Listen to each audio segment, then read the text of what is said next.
of all seasons that bespeak the need for music, it's Easter. With the joy and the power, and our musicians throughout this morning, the vocalists, the instrumentalists have done that so very, very well, and we are grateful again. Thank you.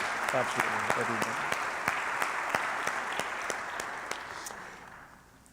Each gospel has a unique description, narration of the Easter story, what happened that first morning. The one you're about to hear from Mark, the short version of Mark's resurrection story, is not only unique, but it has a very curious, mysterious part in it that none of the other gospels has. It is the portion where Jesus has directed the angel to tell the women, go to the disciples and Peter and tell them that the risen Christ will meet them on the road. Now, Peter was a disciple. Why add Peter's name? The collective pronoun disciples would have covered it. It's like saying, go to the Cardinals and Berkman or Holiday and really beat the Brewers today. You know what I mean? So why the redundancy? That's what we're going to explore a little bit later in this service. Please hear now the Easter account from Mark's Gospel, and in honor of it, would you please rise? This is from Mark chapter 16, verses 1 through 8. When the Sabbath was over, Mary Magdalene, Mary the mother of James, and Salome bought spices so they could embalm him. Very early on Sunday morning, as the sun rose, they went to the tomb. They worried out loud to each other, who will roll back the stone for us? Then they looked up and saw that it had been rolled back. It was a huge stone, and walked right in. They saw a young man sitting on the right side, dressed all in white. They were completely taken aback, astonished. He said, don't be afraid. I know you're looking for Jesus the Nazarene, the one they nailed on the cross. He's been raised up. He's here no longer. You can see for yourselves that the place is empty. Now, on your way, tell his disciples and Peter that he is going on ahead of you to Galilee. You'll see him there exactly as he said. They got out as fast as they could, beside themselves, their heads swimming. Stunned, they said nothing to anyone. The word of God for the people of God. Thanks be to God. You ponder why Peter was singled out from the rest of the disciples. Let me tell you a story about a remarkable young lady. Her name, as I knew her, was Jill Connor, and I met her when I was in campus ministry back at Mizzou. We were holding a fall new student barbecue, and there Jill was, I think from the Kirksville area, if I'm not mistaken. And she was just like any other freshman, sort of wide-eyed at the campus and really excited about beginning her career, getting on with her life, the next phase of her life. And you would never have known that there was anything different about Jill until you started talking with her and you discovered that she had cystic fibrosis, or CF, a very insidious disease that attacks both the respiratory and the digestive systems, actually.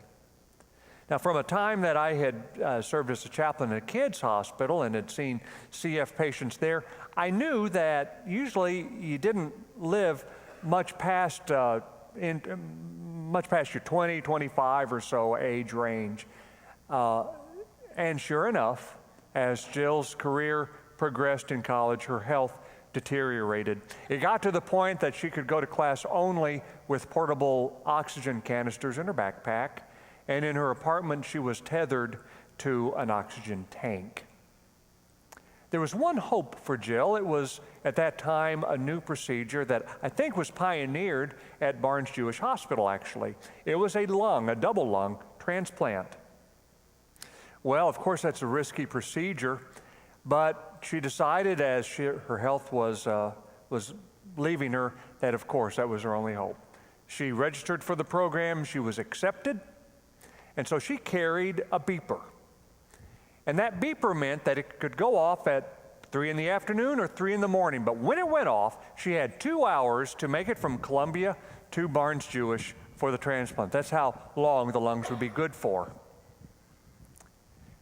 I cannot imagine what that would have been like, to carry this thing that if it went off, I guess there would have been a part of me that would have been a little bit scared, you know? Because sure, even though you were dying, well, there is security in the known, right? That you can sort of have some sort of unconscious or subliminal, okay, this is the way it is, and take stock in that. And so a beeper would have shaken her loose from that security. On the other hand, she would have been very excited about it, I would think, because although it's unknown, well, at least there's a chance. So for 6 months, she waited for that beeper to go off. 6 months, it never went off.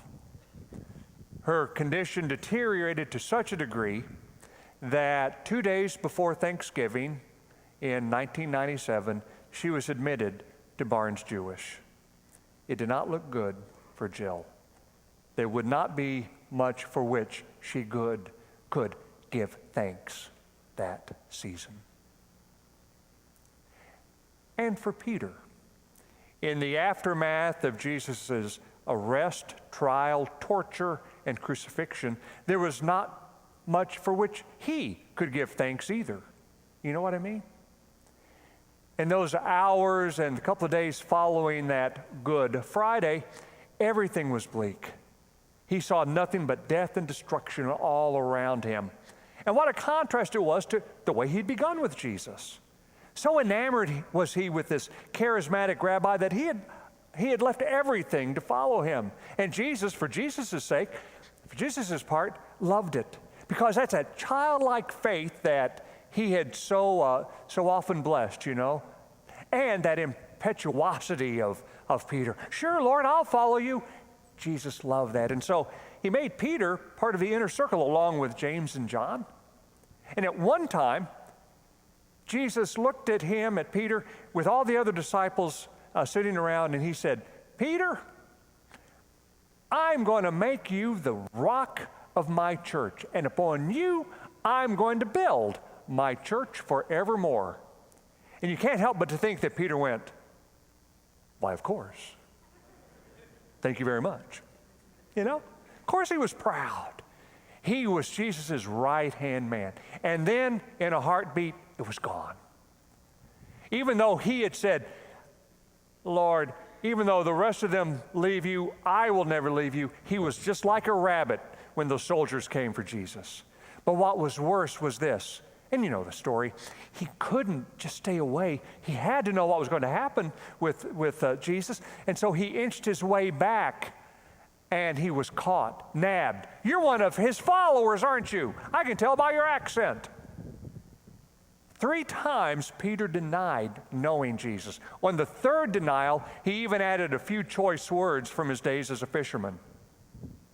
And at that precise moment, according to Luke's version of it, at that precise moment of the third denial, Jesus turns and looks at him. Their eyes met, and Peter crumbled. He ran away, and it said that he wept bitterly. And the Greek literally means he convulsed in his crying. His whole body shook because he knew what he had done. He had seen himself as he really was. He was not this right arm of the church. He was just a deluded dreamer whose actions could not come close to backing up his brave words. What's worse, he had denied Jesus, not just with his feet, as the others had, but also with his tongue. And Jesus had seen him. As he cried, he probably wished for death. That's the only thing he could see that could take care of his pain. Well, Jill was not wishing for death, November of 1997. She was wishing for life. But with each passing moment, each passing hour in that dark Barnes-Jewish hospital room, it looked like there would not be any chance for life. Then, totally unexpectedly, of course, the transplant coordinator burst into her room. Jill, we might have lungs for you. And suddenly, that which had been a tomb was alive with activity, because here was a chance to change a life, maybe to save a life. Jill, we might have lungs for you. Here was hope, fragile, ephemeral, but hope nonetheless. Jill, we might have lungs for you. And that first Easter morning, the women burst into the house where the disciples are. We have gone to the tomb and it's empty. And the men thought they were crazy. They couldn't keep silent. No, we were there and there was this angel, and he said, go tell the disciples and Peter that Jesus is going to meet them in Galilee. And can't you imagine Peter? What? He mentioned me? Yes, the disciples and Peter. He mentioned you, Peter. And suddenly, it was like those shades in Jill's room open up, letting the sun in. Because suddenly, Peter knew. It's as if by calling him by name, Jesus was saying, Peter, my love for you hasn't changed. Death cannot even defeat my love for you. I know what you did, and I forgive you. I understand, but I love you. You have a second chance, and we can start an adventure that you can't even dream of. Because I've called you by name, Peter. I want you especially, you who have hurt more than any of the other disciples, I want especially to know that my message is for you. You can live. And I love what John's description in John's gospel was of what Peter did when he heard the news. It is recorded that he put on his Nike running sandals, little paraphrase, and it goes, Peter and the other disciples set out and went toward the tomb. The two were running together, but the other disciple outran Peter and reached the tomb first. Now get a load of this. He bent down to look in and saw the linen wrappings lying there, but he did not go in. Then Simon Peter came following him, and he went into the tomb. You catch that? Nothing was going to deny Peter the chance to see if this were really true. Did he really call me by name? Lord, are you there? Can we start again?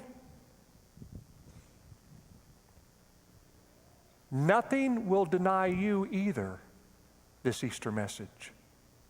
Because you see, the people who can best hear the Easter message is not necessarily those who have it all together, with a good health track record, or with a hefty, diversified portfolio, or with storybook relationships. The people who best hear the Easter message are the ones who have wept bitterly. They are the ones who have gone to the tomb early that Easter morning in the dark with broken hearts and crushed dreams. If you have come into this place today, know that this message is for you, because Jesus calls you by name, you whose actions do not live up to your words, you whose relationships have been frayed by thoughtless words or deeds, you who have been crushed by burdens that are innumerable, cannot even be understood, you who bring your brokenness and fragmented lives in here, know this: Jesus calls you by name. It's as if he is here saying, my brothers and sisters at Manchester United Methodist, and Vicky, and Tom, and Carol, and Ben, you have a chance to live, because my love for you cannot be defeated by death. I love you as strongly as I love my buddy Peter, and nothing is going to separate me from you anymore. That's the message. So you can go out from this place in a few minutes, and you can go back to those places in your lives where you had seen nothing before but death, and you look with eyes that have seen the resurrection. You go out there with hearts that are open to the hope of new life, and you will find Jesus there in ways that only he can come to you. And upon that ground, from that ground that was once barren, there will be signs of new life shooting forth. Jill underwent the transplant, an arduous task. For several months, she was recovering from it. But once she recovered, There was no stopping that young lady. She went ahead, she finished her degree at Mizzou. She went down to the University of Florida and got a master's degree in, catch this, remember, this is the person who could not breathe, the person who was tethered to the oxygen. She got a degree in exercise physiology. Yes. She now resides in Oklahoma, Tulsa, married to David Roberts. She has a cat, 2 dogs, and she works in the field of cardiac rehabilitation. I tracked her down. You can never be away from Google. Understand that. I tracked her down, called her a few weeks ago, and listen to what she told me. Every Thanksgiving, I give thanks for my lungs and also pray for the family who is grieving during this time. It's hard to forget that even though my family is celebrating, another family is not. My life is dramatically different. I'm willing to try anything within reason. It's amazing. I am doing fine and I love life. Life is now a great adventure, one that I'm ready to take on. My faith in God has become stronger. If I find myself feeling down or complaining to God, I thump myself in the head and begin thanking Him for all of His wonderful gifts. I know there is so much in store for me, and I can't wait to see what it is. That's the Easter message. You can try anything, you can love life, you can live a great adventure. When you get down, you can thump yourself in the head because you're better able to see God's wonderful gifts around you. Your ears are open to hear God call you by name. You know there is so much more in store for you, and you can't wait to see what it is. Jesus called Peter by name to make sure that he, the one hurting the most, would especially hear that message. He calls you by name today as well. The time for crying was yesterday. The time for laughing is today. The time for living is tomorrow. Believe that gospel, but more importantly, when you get out these doors, you live that gospel. And any time that you need to be sure that that Lord is with you, you can do it. You can call out His name, and there is power in His name. Let us stand.